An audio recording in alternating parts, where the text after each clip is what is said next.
Sunday afternoon, ladies and gentlemen. You know what time it is? It's time to rock. It's 4 o'clock. It's time to rock. And I am your sports guy, Kendrick. And you are watching the best 30-minute sports talk show on social media. You have tuned in to TFG Sports Media. Again, we're going to be talking a little sports today on this beautiful Sunday. I hope everyone has had a good weekend, about ready to start their work week up again. And but we're going to talk a little sports here for the next 30 minutes. And so, again, kick your feet up, get your popcorn, get your favorite drink, and let's chat a little bit. But you know the house rules. When you come in, make sure you hit that like button. Make sure you share this to all your social media platforms as well. And make sure, if you haven't already, subscribe to the channel. That is TFG Sports Media, as well as Kendrick Sports Hustle on YouTube. That's SporTZ, HUSTLE. Make sure you like and follow TFG Sports Media and Kendrick Sports Hustle on Facebook. And also, if you're watching this live on YouTube, as well as Facebook, I believe, too, but definitely on YouTube, there's a little thank you button or a little dollar sign. If you would like to contribute to this platform, any donation would be greatly appreciated. You're not obligated to, but any donation will go right back into this company, right back into this YouTube channel to continue to build this platform. You also, if you like, you can hit my Cash App. It's shown there on the screen. So again, I hope everybody's having a good one. Again, make sure you come in, holler at me. Make sure you talk to me, letting you know you're watching, where you're watching from, and we're going to talk a little bit of sports again.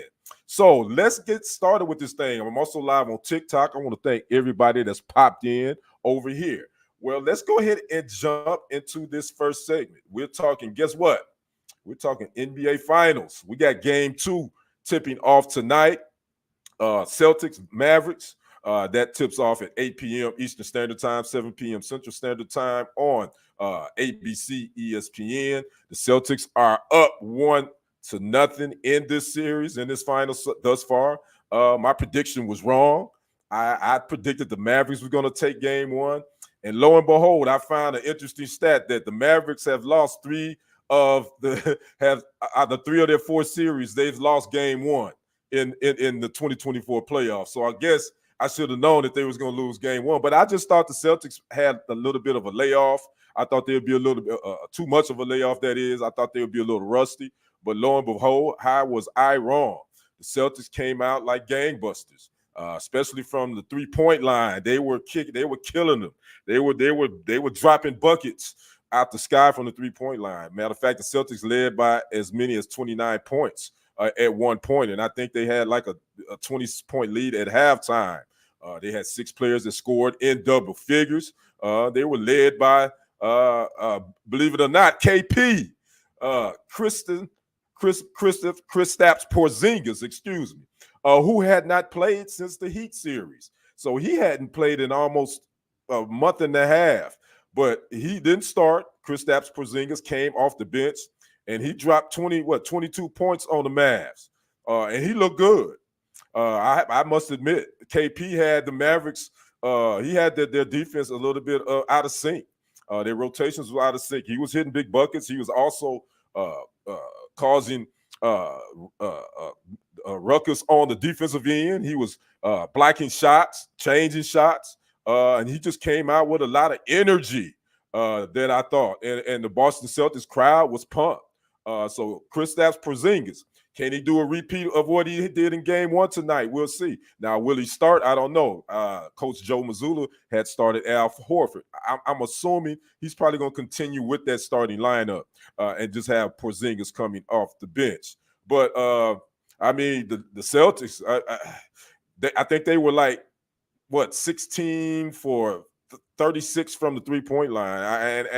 And the Lakers, and the Mavericks only hit like 9 3-pointers, or maybe less than that. And they only had 9 assists as a team, and that's not a good thing for the Mavericks. They got to move the ball. Head coach Jason Kidd was saying in his post-game presser that they didn't move the ball enough. He said, we was getting stagnant. Our offense was stagnant. We was doing too much pounding the air out the ball. We just didn't have any movement. He said, so we're going to have to tighten that up and do a better job of that in Game 2 again. Another interesting thing that it just came down about an hour or 2 hours ago, all-star Luka Doncic, he is questionable for tonight with a thoracic contusion.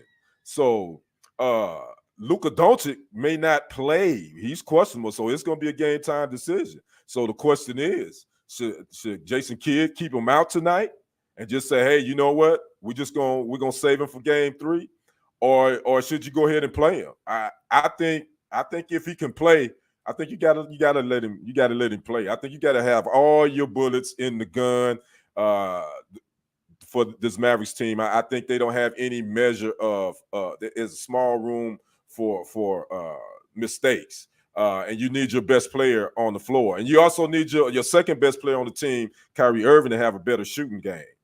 He didn't shoot well from the field. He only had 12 points. I think it was like 6 for 18 from the field. He didn't shoot the ball well on the other night, Thursday night. So he's definitely got to pick it up in game 2, Kyrie Irving. PJ Washington is going to have to pick it up too. Those key guys for the Mavericks, they definitely going to have to keep it up. Back to the Celtics though, Jaylen Brown. Jason Kidd said Jaylen Brown is the best player for the Celtics, and I would have to agree with him. I think he is the best player. That's no shade at Jason Tatum. I think he's a all-star type player too. But I think Jaylen Brown. So goes the Celtics. It's on Jaylen Brown. I think he's the engine that make that car go.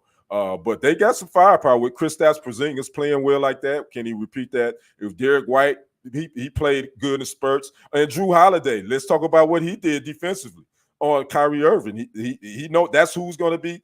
He's going to be defending him. And Drew Holiday actually defended Kyrie well. Now, some of that Kyrie just didn't hit shots, didn't make any big shots. He couldn't, he shot bad from the field. But again, we're going to see Drew Holiday probably defend Kyrie Irving the majority of this series. But I definitely think Kyrie has to come through tonight. He has to have a big game to give these Mavericks a shot, because even if Luka plays, he's probably going to be playing.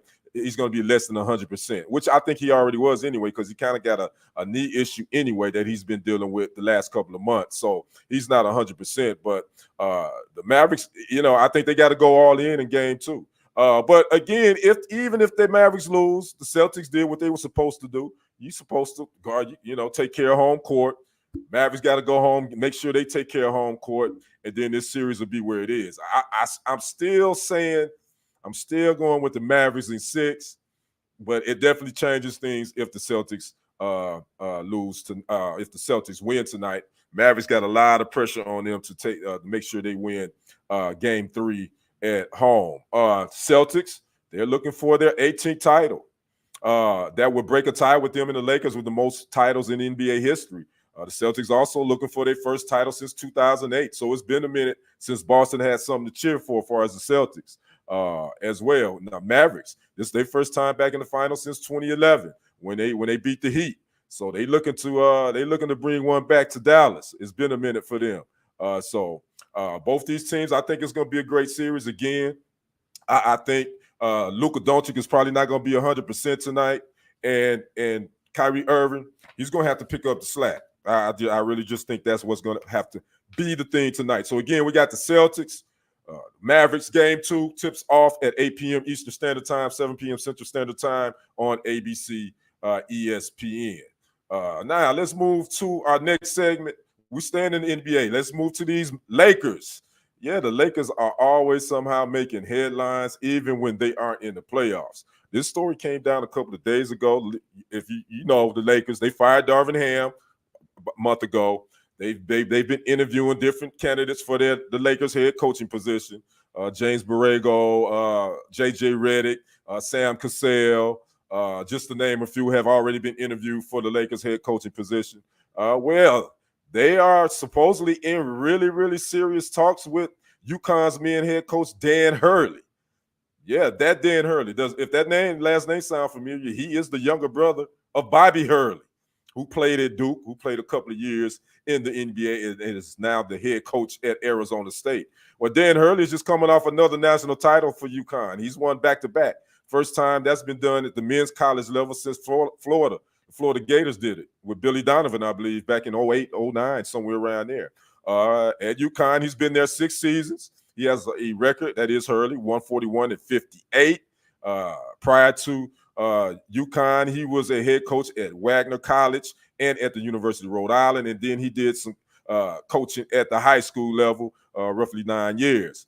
Now, sources are saying that Hurley is believed to be 50-50 on deciding to stay or jump to the Lakers in the NBA.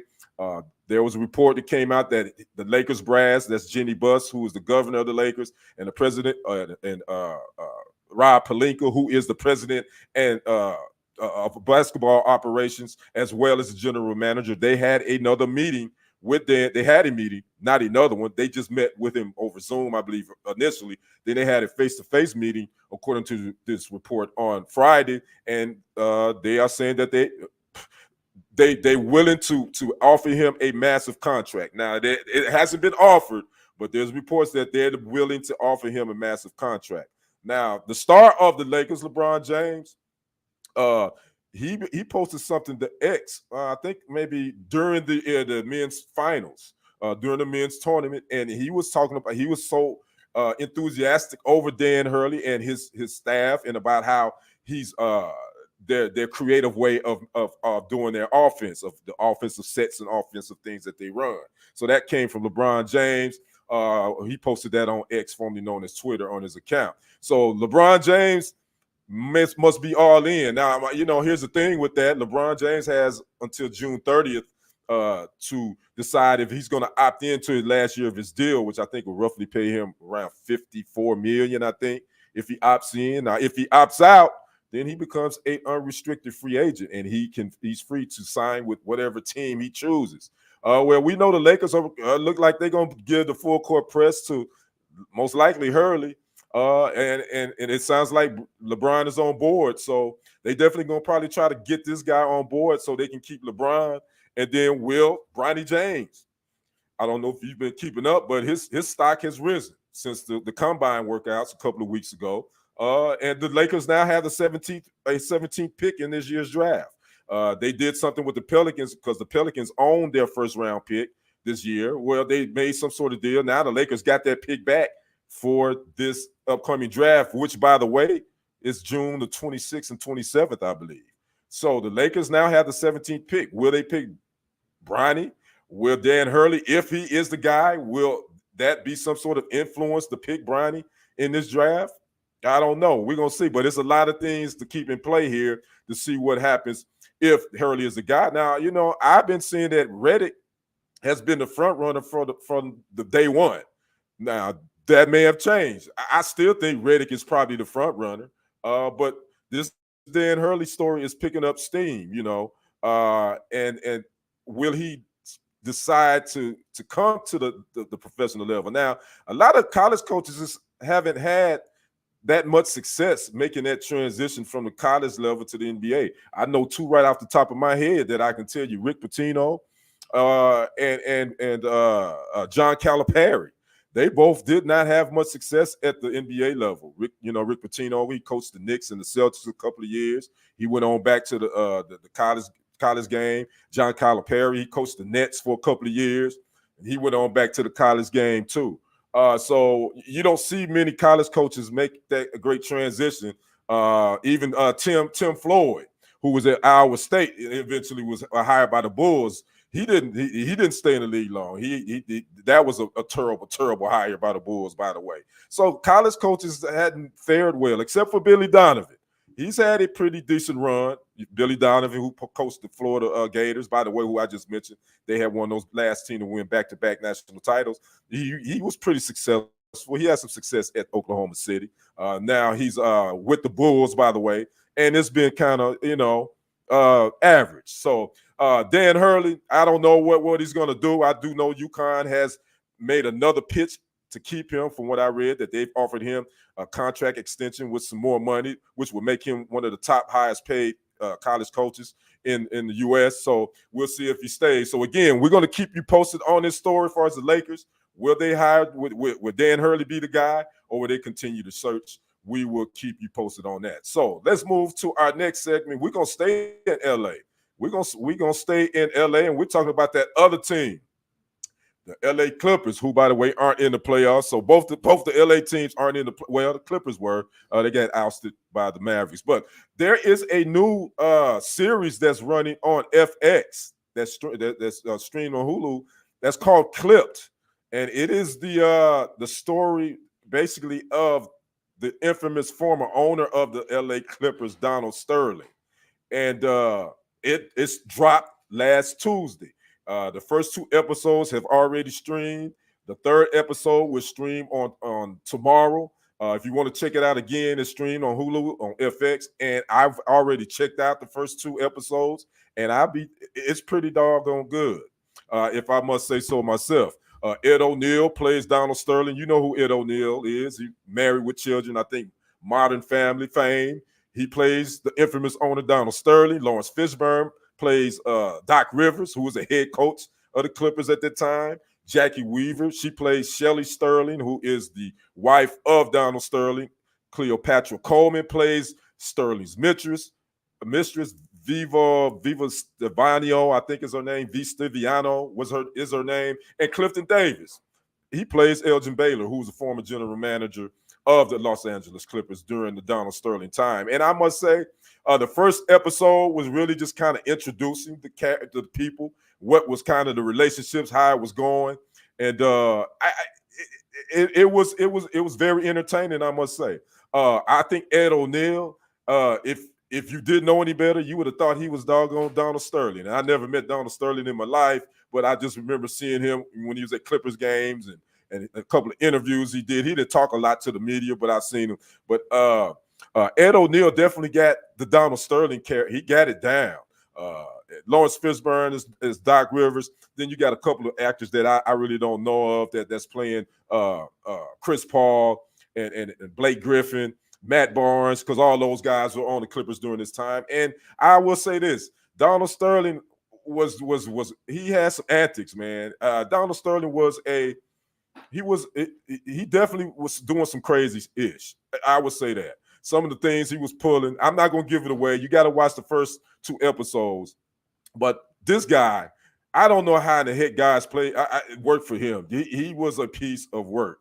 And his relationship with his mistress, that was all kind of crazy. And then we all know what happens. If you don't know about what happened, how Donald Sterling pretty much got the team yanked from him, his mistress was recording a lot of their conversations, and he was talking about how he didn't like Magic Johnson. He didn't want blacks at his games. Oh, it was just a whole bunch of stuff that it played out in national media, and you'll see it in this miniseries. And it's actually six episodes. Again, the first two episodes have already dropped. So if you want to check it out on Hulu, it's streamed FX. It's called Clipped.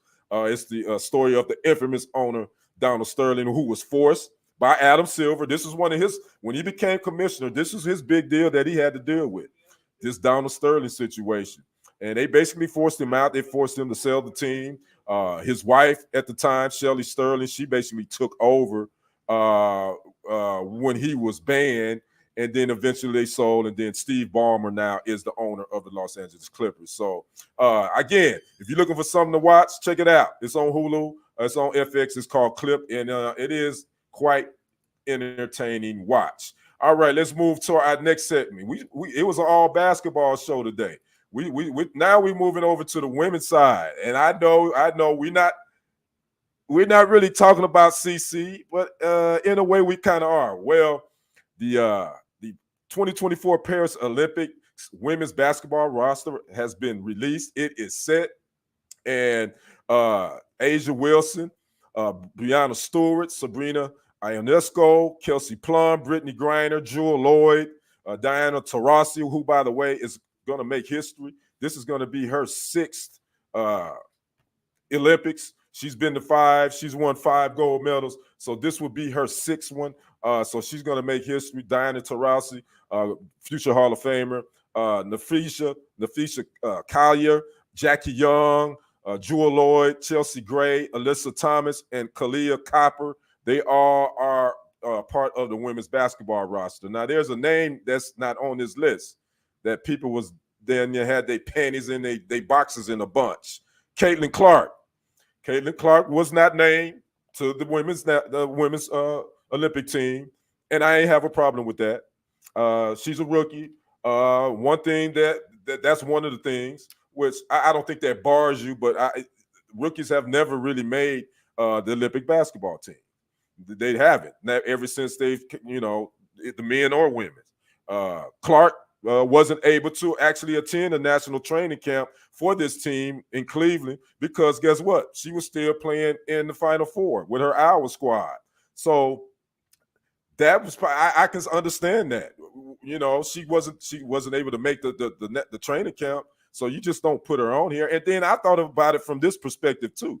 Caitlin Clark has played a lot of basketball in 2024. If you really think about it, she's played. Her team made it to the national championship game. Roughly after that was ended in the first week of April.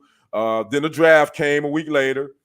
She got drafted #1 by the Fever. Then 4 weeks later, training camp opened. Then you had the WNBA preseason games. Now you got these games. That's a lot of basketball. And I just think she would probably have tired legs. Not saying that she's not talented enough. I think she is, but all these players that's on this team, they are the cream of the crop of the WNBA. And who's A'ja Wilson? Can you say that she is balling out of her mind right now? 2-time WNBA MVP, 2-time WNBA champ, and oh, by the way, she has an Olympic gold too.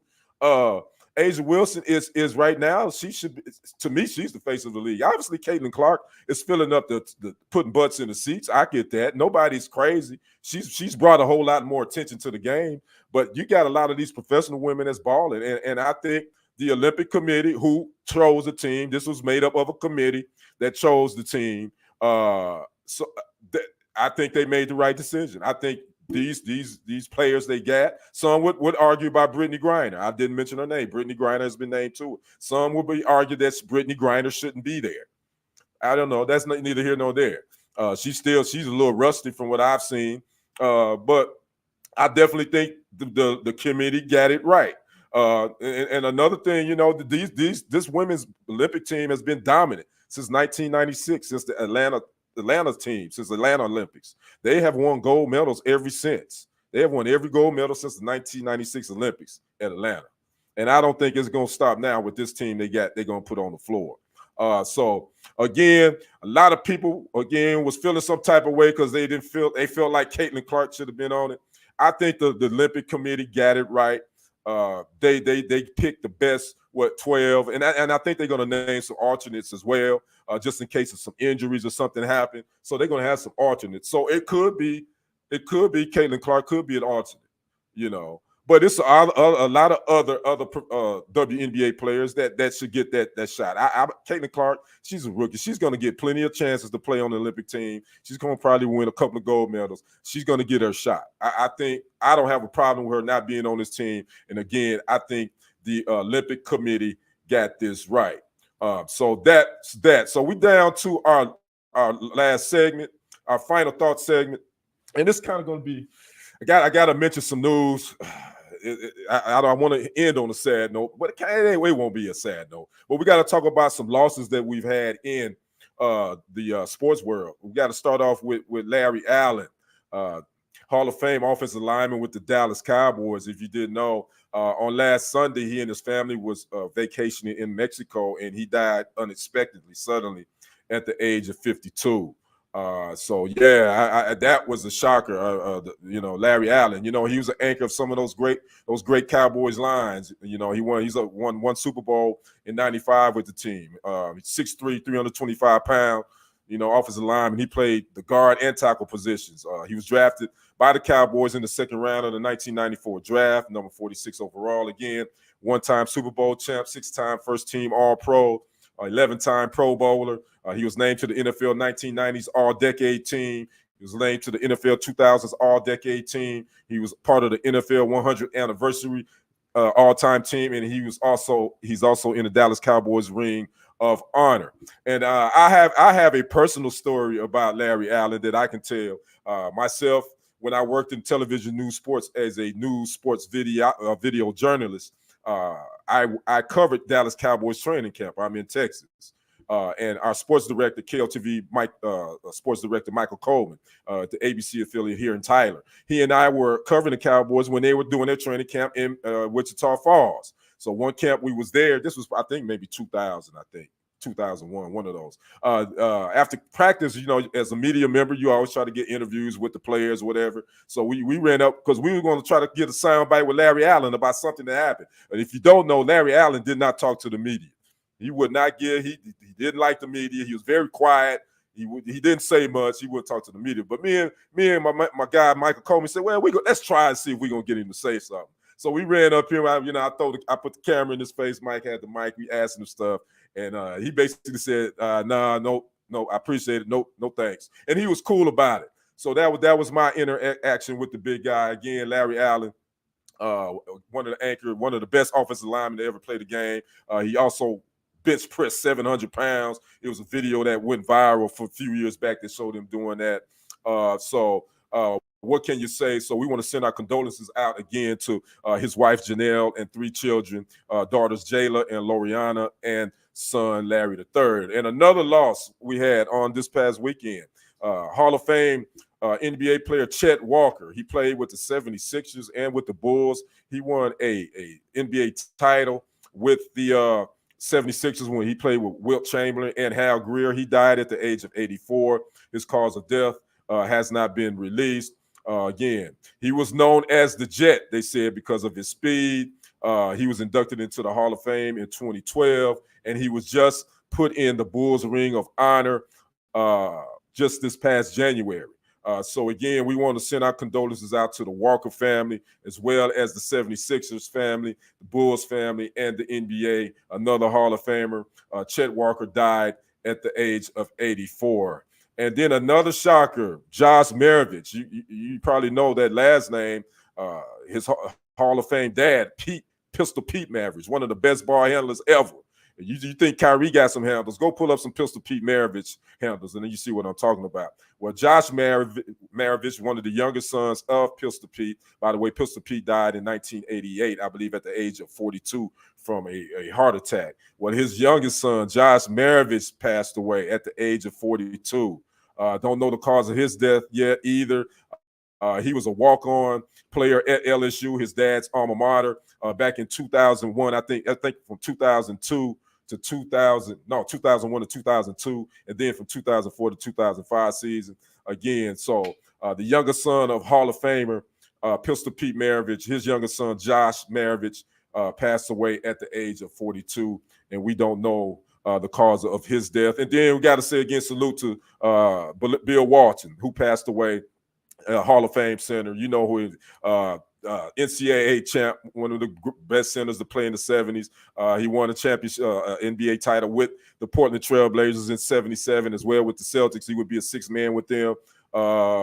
He had foot injuries toward the end of his career, and he passed away on Memorial Day at the age of 74, I believe, from cancer. So we just want to say rest in peace to Bill Walton. The Celtics did something special. They had a moment of silence before game one in memory of Bill Walton. So we want to just say hats off to a well done career. And he was a quirky guy, but he's one of the best to do it, especially on the microphone. He became an NBA TV analyst, and he was one of the best to do it. So want to send our condolences to the Celtics family and to the Walton family, who, by the way, his son is Luke Walton, if you didn't know, who coached the Lakers and played for the Lakers as well. So my last final thoughts, it's definitely not, it's not last, but certainly not least. But before I get out of here, make sure you subscribe to the channel. That's TFG Sports Media, as well as Kendrick Sports Hustle on YouTube. Make sure you like and follow it on Facebook as well. And I want to thank everybody on TikTok that joined and watched. Charles Banks, John Henriquez, I want to thank you for popping in. All those that have popped in. You can catch me here every Sunday at 4:00 p.m.